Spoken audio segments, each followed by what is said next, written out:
नमस्कार, आप देख रहे हैं मिस्टर विकलिस चैनल। एक पत्रकार की मौत पर लोग सड़कों पर है, गुस्से में है। बस्तर जंक्शन नाम के यूट्यूब चैनल और कई चैनलों के साथ मिलकर रिपोर्टिंग करने वाले तेज तर्रार पत्रकार मुकेश चंद्रकार भ्रष्टाचार के खिलाफ खबरें चलाते थे। उन्हीं की रिपोर्ट के कारण 120 करोड़ के ठेका में बन रही सड़क की भ्रष्टाचार की बात उजागर भी हुई और प्रशासन ने कार्रवाई भी किया। सुरेश चंद्रकार नाम के इस ठेकेदार से वह ठेका छीन लिया गया। इस तरह मुकेश चंद्रकार ने जनता के पैसे और रोड की भ्रष्टाचार के भेड़ चढ़ने से बचा लिया।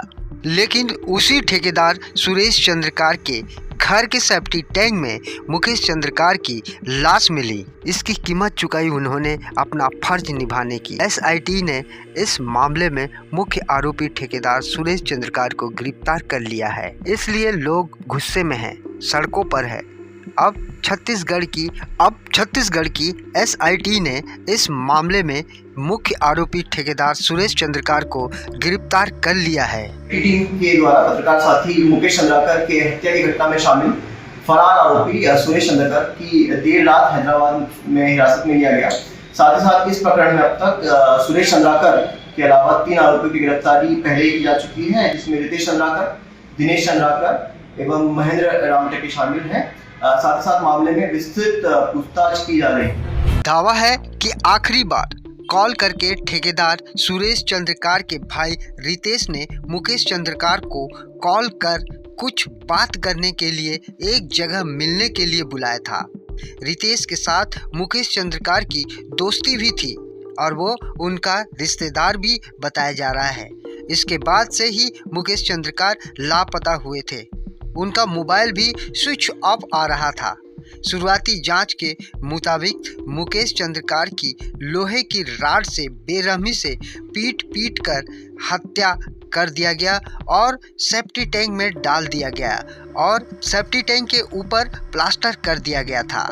मुकेश चंद्रकार की हत्या पर सियासत भी जमकर हुई। बीजेपी ने यहां आरोप लगाया कि आरोपी ठेकेदार सुरेश चंद्रकार कांग्रेस से जुड़ा हुआ है, तो वही कांग्रेस ने भी जवाबी हमला किया। उसी तरह से बीजापुर में एक पत्रकार की हत्या हुई है,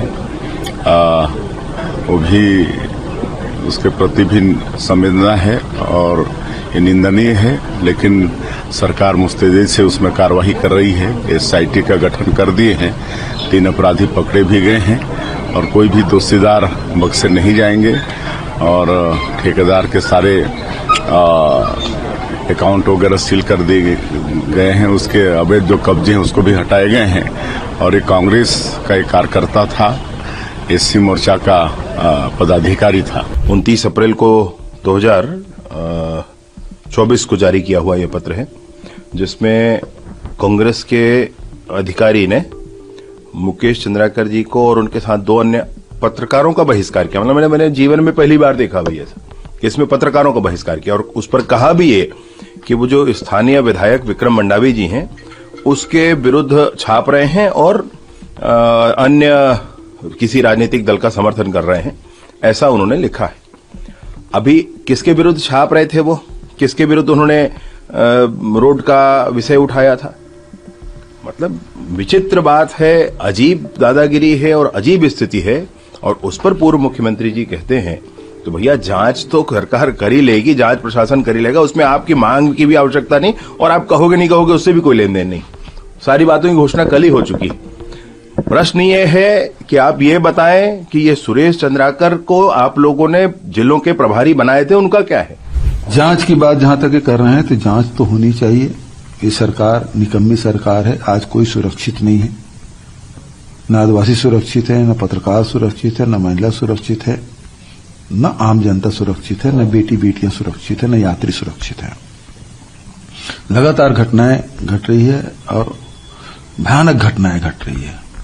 इसकी जांच तो होनी चाहिए, निष्पक्ष जांच होनी चाहिए, लेकिन इस बात के भी होना चाहिए कि ये भारतीय जनता पार्टी की ये आदत सी बन गई है कि कोई भी घटना घटती है तो उसमें कांग्रेस का एंगल ले आओ, किसी भी पकड़ लो, जैसे देवेंद्र यादव को जबरदस्ती पकड़ लिया और बता दिया देवेंद्र यादव ने सब कराया, उसको मेन कल्प्रिट बना दिया, जबकि ये इसके निकम्मेपन के कारण से घटना घटी। वहां जैद खान को काटा गया। समाज के लोगों ने मांग की थी किसी सीबीआई जांच होनी चाहिए, जांच तो मांग पूरी किए नहीं लेकिन अपने कलेक्टेड बचा नहीं पाए, एसपी कार्यालय बचा नहीं पाए, और जो अपराधी हैं वो सही अपराधी पकड़े नहीं गए हैं, लेकिन उनको राजनीति करना है और इस कारण से राजनीतिक एंगल देने के लिए बलौदाबाजार घटना को ये कांग्रेस की तरफ डालने की कोशिश कर रहा है। इसमें भी यही कोशिश हो रही है कि ये कांग्रेसी था और सारे लोग ट्वीट कर दिए कि कांग्रेस का अनुसूचित जाति विभाग का अध्यक्ष रहा है। अभी कांग्रेस पार्टी की ओर से मीडिया में जारी किया गया है कि 10 दिन पहले ही भारतीय जनता पार्टी में शामिल हुआ है और ये डिमांड भी की गई है कि मुख्यमंत्री निवास हो गए हैं तो 15 दिन के जो सीसी कैमरा है उसे सार्वजनिक किया जाए, और जब आप एसआईटी गठन कर दिए हैं तो ये भी जांच में आना चाहिए। जांच के बिंदु ये भी होना चाहिए कि मुख्यमंत्री निवास गए कि नहीं गए, भुगतान हुआ कि नहीं हुआ, और तीसरी बात ये है कि वो भारतीय जनता पार्टी के सदस्य हैं कि नहीं, वो शामिल किया गया है कि नहीं किया गया है।